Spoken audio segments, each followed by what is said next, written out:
Olá, meus queridos amigos, seguidores, tudo bem com vocês? Eu estou ótimo. Entrevistas fantásticas, maravilhosas. Aqui é o professor Altair Prado e toda semana esse gordinho te leva aí, ó, para pessoas interessantes com entrevistas fantásticas. A cada semana, algo que melhora o nosso conhecimento e amplia a cultura nesse país que tanto necessita. Não se esqueça, estamos nas redes sociais. Estamos no YouTube, no Instagram, no TikTok, Facebook e Quai. Siga, inscreva-se no canal e ative os sininhos. Ó, é um prazer hoje estar aqui. Eu digo que eu fiz história graças à influência da pessoa que está aqui. A musiquinha dela lá chama atenção, a vozinha é hipnotizante. Só que eu falei, quem que é esta pessoa? E claro que o podcast sabe o que tem que trazer para você quem é. E hoje, mais uma nova, inédita. Neste podcast, você saberá quem é o rosto daquela voz. O canal é Apaixonados por História. É o canal que me influenciou muito na pandemia, que me fez estar na história. Aliás, resgatar a vontade que eu tinha de ser historiador. Sou um jovem historiador, mas estou em evolução aí. Mas eu agradeço muito ela. Ela tem outras influências, mas uma já entrevistei aqui. E agora eu trago ela para vocês. Sabrina Ribeiro, ela é do canal Apaixonados por História. E ela traz história do Brasil de uma maneira tão doce, tão suave. Sabrina, seja muito bem-vinda. Obrigada, é uma honra estar aqui com você. Honra é minha, você não sabe a alegria. Nossa, eu fico muito feliz em saber que você cursou História por você tem uma jovem de 18 anos aí, você, né, Sabrina? Não, 26. 26 anos, 26 Sim. anos. Eu também sou um jovem, não precisa saber. Bom, a Sabrina, ela tem um canal, Apaixonados por História, tanto no YouTube quanto no Instagram, é isso? Uhum. E ela fala de maneira muito gostosa e muito emocionante. É muito emocionante a maneira que você fala. Conecta, né? Sabrina, você percebe muito sentimento dentro do que você faz. Me explica um pouco como você quis estudar história. O que te motivou num país onde a história não é cultuada? Exatamente. Quando eu fui começar a cursar História, né? Aí uma pessoa chegou em mim e até praticamente deu os pêsames, né? Falou, nossa, Sabrina, História. Coitadinha, né? Não faz isso não. E realmente, né? Como a gente estava conversando, tá muito difícil a área de História, né? Professor de História no Brasil. Eu sempre gostei de ler livros de história. Eu gostava também, quando era criança, muito de história do Egito. Mas o princípio mesmo foi quando eu tinha, acho que era 13 ou 14 anos, foi em 2012, quando a Valdirene Ambil fez a exumação, né? Dos restos mortais. Aquilo foi... Foi incrível. Foi incrível. Até hoje eu tiro o chapéu pra ela. Sim.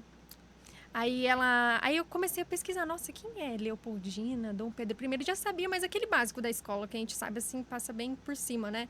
E a Imperatriz Amélia, por ela estar mumificada também, aí foi que eu comecei a me debruçar, e aí que eu tinha 13 anos, e aí já desde então nunca mais parei. Quem é a Amélia, né? Porque até então... A segunda imperatriz do Brasil, né? Sim, ela então, foi... quem é a Amélia? Ninguém sabia. Ninguém sabe, só fala a segunda esposa do Dom Pedro I. E mais nada, não falam mais sobre quem foi ela realmente, a importância dela no Brasil, né? Então, vamos falar hoje disso? Vamos falar. Sabrina, e aí você entrou na faculdade de História.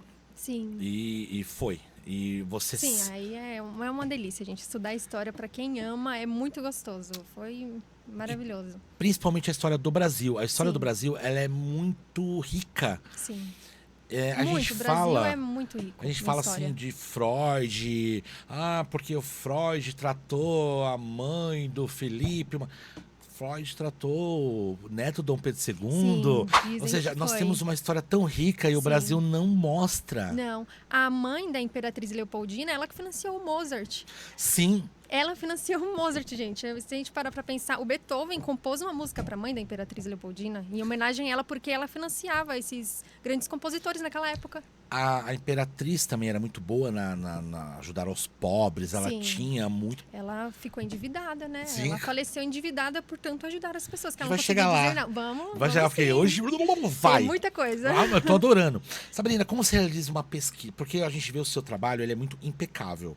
Mas eu percebo que deve levar um tempo bem bacana, porque Hoje as pessoas estão com muito problemas nas fontes. Tem muita fonte fake news, Sim. muita fonte exagerada, tem muita fonte polarizada Sim. entre esquerda e direita. Responde aqui para essa humilde pessoa, como você realiza uma pesquisa para os vídeos? Eu procuro livros, né? Livros, eu gosto muito dos livros do Paulo Rezzutti também. Aí eu leio, aí depois eu pesquiso na internet, eu entro no site dos museus também, no Arquivo Nacional, pesquiso, estudo.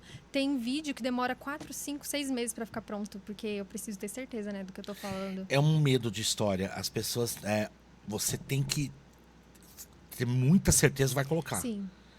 Sim. Porque Tem muita uma fake vírgula news, errada, sim. o público vai em cima. Sim, vai, exatamente. Você que é da área, você Já sabe como errou? que é. Já, esses dias mesmo, aconteceu um episódio que eu vi, né, uma postagem falando... E tinha fonte lá falando que era o Arquivo Nacional, que tinha os documentos no museu. E só que eu não fui pesquisar, né, para ver a fundo se era realmente. Ele falava do encontro da Imperatriz Cici com Dom Pedro II. E aí eu fiz um vídeo sobre isso. Aí tá bom, né, acreditei no que estava escrito naquele site. Não por fim. era. E tava escrito lá que era uma fonte confiável, e não era. Aí era uma fake history. Aí os meus seguidores falaram, aí um outro historiador entrou em contato comigo, aí Você tirou. aí eu tirei, coloquei lá, informação. Gente, essa informação... Mas você não tira do canal. Depende, às vezes eu tiro. Esse você tirou? Não, esse eu não tirei. Eu coloquei, gente, é uma narrativa romanceada, na verdade. Eles não tem... Ninguém Eu tem sei certeza se eles se dele com encontraram. a Vitória. Ah, sim, com a Rainha Isso é Vitória, fato sim, provável. sim. Quando você colocou lá da Cici, eu acreditei, porque... Sim, eu também. Porque, Depois, acho que né? depois de um tempo que entraram em contato comigo e falaram, ai, não é. Aí eu coloquei lá na legenda do post, no Coitada, comentário tiraram ela de fixado boneca, né? Que ela tava só olhando. pro espelho, né? Coitada. Sim. Mas ela era desse jeito mesmo, É, tá? isso Mas- daí é uma coisa que foi uma possibilidade, por isso que a gente acaba acreditando, né? Uma possibilidade que Mas eu fazia acho- sentido. Mas foi o quê? Foi um short, não foi? Foi um short. Ainda bem que não foi É, episódio. imagina mas... se fosse um episódio Mas se completo. ela tivesse gravado o episódio inteiro, Sim, coitada, né? o trabalho que ia ter. Mas livros, você busca geralmente de onde esses livros? Além do Paulo Rezzutti, de onde você busca esses livros, Sabrina? Eu procuro em... Eu vejo recomendações, né, de pessoas que têm algum... Tem historiadores que você tem um pé atrás? Tem, às vezes, dá... Tem alguns Tem historiadores que você historiadores... não põe de olhos vendados? Não. Você não acredita em nenhum, você sempre investiga. Eu sempre investigo todo mundo para saber se tá certinho a informação. Aí, às vezes, se tem alguma divergência, aí eu procuro saber qual é a divergência. Às vezes eu entro em contato também para conversar. Mas a gente que estuda história, a gente sabe que não existe uma verdade, né? Uma Sim. verdade. Tem sempre os dois pontos. O lado, por serem pessoas, personalidades que são da política, sempre vai ter um lado falando mal e um lado falando bem. Então vai ter gente falando bem do Dom Pedro I e muita gente falando mal do Dom Pedro I. Aí a gente precisa ver, analisar as fontes e ver ali. Aí no canal, geralmente, eu coloco as duas opiniões. Ó, alguns historiadores dizem isso, outros historiadores dizem isso, e aí Mas vai sabe qual é o colocando. problema? Não sei se você vai concordar comigo, mas acho que o historiador não tinha que dar nem opinião nenhuma, ele tem que colocar o fato. Sim, também, concordo. Por isso que eu apresento as duas informações e coloco Então, ali agora, o que é... alguns historiadores. Eu acho tão errado dar palpite, porque é um fato. Sim, é um fato. Ruim ou bom. Sim. Por exemplo, eu vou falar da Primeira República lá, República Velha. A gente fala do Floriano Peixoto. Sim. Tem uns que eu vou falar dele maravilhoso. Tem um que eu vou falar, eu coloco as duas versões, não ponho minha opinião nunca. E tem um historiador que coloca opinião, né? Então, Eu acho tão coloca e errado isso. influencia muito Você as não acha? pessoas. Sim, também. O historiador não tem que dar opinião de nada. Tem que colocar a realidade, né? E a cala a boca e verdade, fica quieto. sim. Nem romantizar, Não, né? Nem não pode. romantizar. Alguns livros que eu já vi de alguns autores, a gente precisa porque a história ela é cheia de brechas. Sim, Você tem que colocar umas florzinhas ali, senão não fecha. sim. Mas eu acho que tem algumas romantizações que passam dos excedem, limites, né? Sim, Principalmente quando a gente fala do Brasil Império. sim. Dom Pedro II, coitado, nossa, só faltava colocar uma musiquinha de Lulu Santos lá e. Do jeito que. Não era assim, um romântico total. Não. Como você faz, como você acha que as pessoas veem a história do Brasil? A história do Brasil. O que você acha que as pessoas estão esquecendo, Sabrina? E por que você acha que ninguém faz questão de ativar a memória sobre a nossa história que é tão rica, Eu acho por favor? que a política brasileira quer que a gente esqueça da nossa história. Exatamente. É um trabalho, igual nós estávamos conversando hoje em dia, né? Foram diminuídas as aulas de história porque eles não querem que o povo tenha memória. Porque se o povo começar a ter memória, pensar, gente, imposto tá muito alto, revolução, é um perigo para eles. Então, Sim. É um perigo muito grande. sim. O que você diz sobre a nossa monarquia? A monarquia foi um período Bom, complicado, né? Por causa da escravidão. Ela foi sustentada, infelizmente. Foi um pilar, né? Foi uma base. A escravidão foi uma o base. Brasil foi o último país, né? Sim.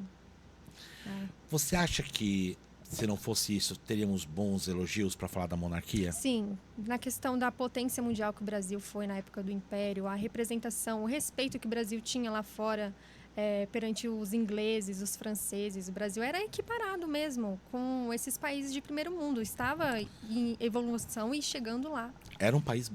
Sim, uma grande potência, muito respeitado. A mancha, você acha então que é a escravidão? Sim, Que era comum no século XIX. sim, uma coisa completamente Mas comum. comum. Porém, o Brasil foi o último país, ou seja, Sim. demorou. Demorou muito. Foi um processo que foi se arrastando. O Dom Pedro I, ele pensou em fazer. Ele pensou mesmo, Ele né? pensou, ele A escreveu. Leopoldina também, né? Também a Leopoldina achava um terror a escravidão. Ela chegou no Brasil, ela ficou horrorizada, porque não tinha, né, lá. Ela ficou horrorizada, achou de um retrocesso. Ela escreveu até que parece que o Brasil estava na época de Adão e Eva ainda, sabe? As coisas dos primórdios ainda. Esse é um corte fantástico de um episódio maravilhoso. Se você chegou até aqui, mostra que você quer saber mais. Assista a entrevista. Tchau.